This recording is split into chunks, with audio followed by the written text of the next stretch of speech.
Hi friends, welcome back to my our channel master of Hossain. তো আগের দিনে আমি তোমাদের আলোচনা করেছিলাম ক্লাস 11-এর নিউ সিলেবাসের সেমিস্টার 1-এর সিলেবাস নিয়ে। তো আজকে আমরা শুরু করব ক্লাস 11-এর সেমিস্টার 1-এর ফার্স্ট ইউনিট, অর্থাৎ একটি শৃঙ্খলা হিসেবে রাষ্ট্রবিজ্ঞানের প্রকৃতি এবং সুযোগ, এর সংজ্ঞা, রাষ্ট্রবিজ্ঞানের প্রকৃতি এবং রাষ্ট্রবিজ্ঞানের সুযোগ, এটা নিয়ে আমরা আলোচনা করব। এখান থেকে শর্ট কোশ্চেন আলোচনা করব। তো শর্ট কোশ্চেন এখান থেকে কত নাম্বার আসবে না, 4 নাম্বার।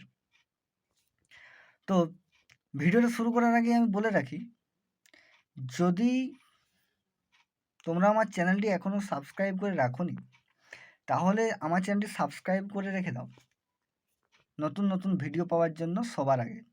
আর তোমরা অবশ্যই তোমার ফ্রেন্ডসদেরকে ভিডিওগুলোর লিঙ্কগুলো শেয়ার করবে, যাতে তারাও কিছুটা উপকৃত হতে পারে আমার ভিডিও দেখে। ঠিক আছে, এখান থেকে 4 নাম্বার শর্ট আসবে। তো চলো শুরু করছি বেশি কথা না বাড়িয়ে। তো রাষ্ট্রবিজ্ঞান পড়তে গেলে আমাদেরকে প্রথমেই জানতে হবে রাষ্ট্র কাকে বলে, তা না হলে রাষ্ট্রবিজ্ঞান জেনে কোনো লাভ নেই। তো রাষ্ট্র কাকে বলে?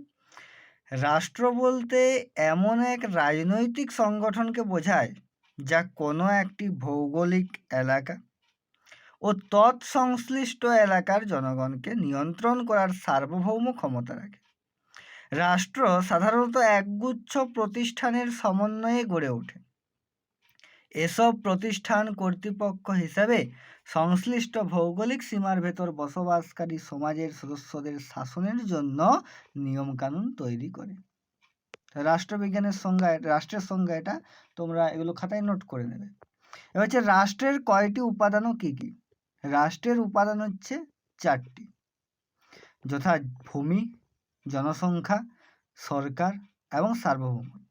এগুলি বাদে আরও একটি যোগ্যতা আছে যার নাম হলো স্বীকৃতি, অর্থাৎ অন্যান্য আইনগত স্বাধীন রাষ্ট্রের স্বীকৃতি। স্বাধীন সার্বভৌম রাষ্ট্র বলতে সাধারণত আইনগত স্বাধীন রাষ্ট্রই বোঝায়।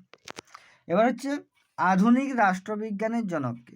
আধুনিক রাষ্ট্রবিজ্ঞানের জনক হচ্ছে ইতালীয় দার্শনিক ও লেখক নিকোলো ম্যাকিয়াভেলিকে আধুনিক রাষ্ট্রবিজ্ঞানের জনক বলা হয়। এবার হচ্ছে প্রাচীন রাষ্ট্রবিজ্ঞানের জনককে অ্যারিস্টটল। এরপর আমরা জানবো রাষ্ট্রবিজ্ঞান কাকে বলে।